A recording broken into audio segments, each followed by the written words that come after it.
محقق الاثر نے عبارات اکابر میں پھر زیادہ بہترین جواب دیا ہے۔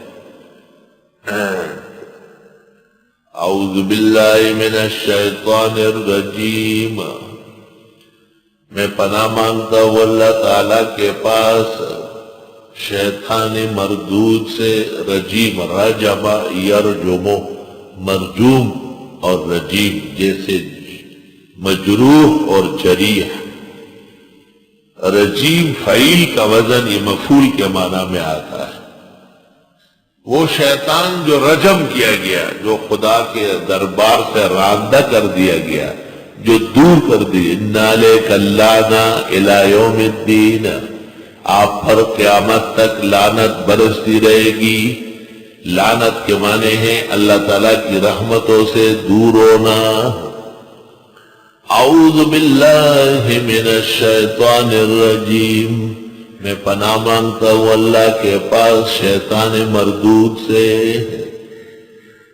اس کلمے کے پڑھنے سے مومن اللہ کی پناہ میں آ جاتا ہے اور شیطان کا حملہ اس کے مقابلے میں کمزور ہو جاتا ہے۔ بعض اوقات دیکھنے میں آتا ہے کہ اعوذ باللہ پڑھا جاتا ہے اور شیطان کا اثر موجود ہوتا ہے۔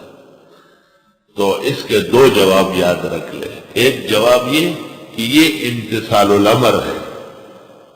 امتثال الامر خدا کا حکم ہے، پڑھنا ضروری، ظاہری فائدہ ہو یا نہ ہو۔ اور دوسرا جواب یہ ہے کہ دیکھو، چینی اور میٹھا جب پانی میں ڈلتا ہے تو پانی میٹھا ہوتا ہے، لیکن اس کا مقدار ہوتا ہے۔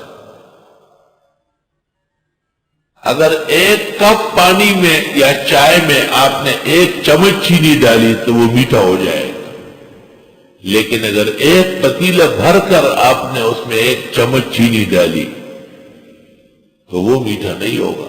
ہر شخص چکے گا کہ اس میں چینی ہے ہی نہیں، حالانکہ آپ خود ڈال چکے، مقدار پورا نہیں ہے۔